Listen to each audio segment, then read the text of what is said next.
ભરૂચના શેરપુરા વિસ્તારમાં આવેલ ડીપી રસ્તાનું કામ વગર મંજૂરી કરતા સ્થાનિક લોકો રોષમાં. સ્થાનિકો રોષમાં આવીને કામ બંધ કરાયું. છેલ્લા 2 વર્ષથી ત્યાંના વિસ્તારના રસ્તા નહીં બનવાના કારણે વાહન ચાલકોને ભારે હાલાકી અનુભવવી પડે છે. સ્થાનિકો દ્વારા વારંવાર તંત્રને રજૂઆત કર્યા છતાં પણ આ રસ્તો બન્યો નહીં, પરંતુ બિલ્ડરનો પ્રોજેક્ટ આવતાની સાથે જ આ રસ્તાની કામ શરૂ થતાની સાથે જ સ્થાનિકો દ્વારા વિવાદ કરાયો. ઉલ્લેખનીય છે કે ભરૂચની નગરપાલિકા દ્વારા કોઈપણ પ્રકારની મંજૂરી નહીં આપવા છતાં પણ આ કામ થતાં સ્થાનિકોએ હોબાળો. અમારે એટલી ગુજારિશ છે કે આ જે પાણીનો રસ્તો હતો અને જ્યારે નીચો રસ્તો હતો ત્યારે અમારું પાણી વ્યવસ્થિત જતું હતું, તો બી અમારા ઘરોમાં પાછું પાણી આવતું હતું. તો આ અનલીગલી જે રસ્તો બનાવી રહ્યા છે એ રસ્તાથી ઊંચો બહુ કરી દીધેલો છે ને અમારા ઘરોમાં પાણી આવી જશે બધું, ને એ ઘરોને પાણી આવી જશે ત્યારે અમને સર્ટ દેવા કોઈ આવે નહીં. અમે ગમે તેટલી બૂમો પાડીશું નહીં તો બી નહીં આવે. એટલે પહેલાં આ કામ અટકાવો, અમને પાણીનો નિકાલ કરી આપો, ત્યાં પછી તમે લોકો તમારું કામ ચાલુ કરો, જેથી કે અમારા ઘરોને કોઈ બી નુકસાન થવું ના જોઈએ.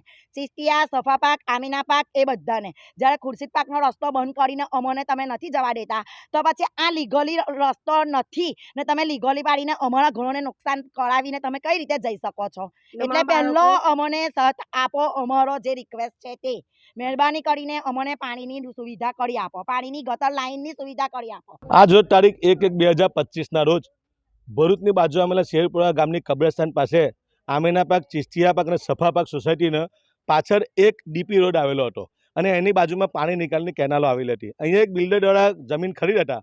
ગેરકાયદેસર રીતે કોઈ પણ પ્રશાસનની નથી, બોડા, કલેક્ટર કે ભરૂચ નગરપાલિકા કે પછી ગ્રામ પંચાયત શેરપુરાને પણ આ બાબતની જાણ કર્યા વગર પોતાની મરજીથી આ ડીપીનો રસ્તો ખોલવાનો પ્રયાસ કર્યો. આ રસ્તો ખોલવાથી અહીંયા તમે જુઓ કે શેરપુરા ગામની કબ્રસ્તાનમાં જતી પાણીની લાઈન તોડ નાખી, ગટર તોડ નાખી, ઝાડોઈ તોડ નાખ્યા અને આ લોકોના મકાન આ જ્યારે આ પાણી ભરાશે વરસાદની અંદર તો આ તમામ બધું પાણી આ બધી સોસાયટીમાં પેસી જશે અને બરોડા જેવી ઘટનાનું નિર્માણ થશે.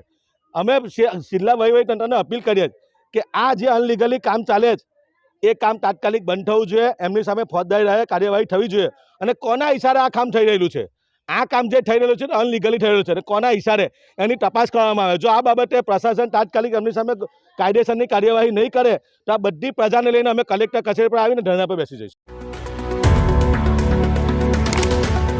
Subscribe now and press the bell icon.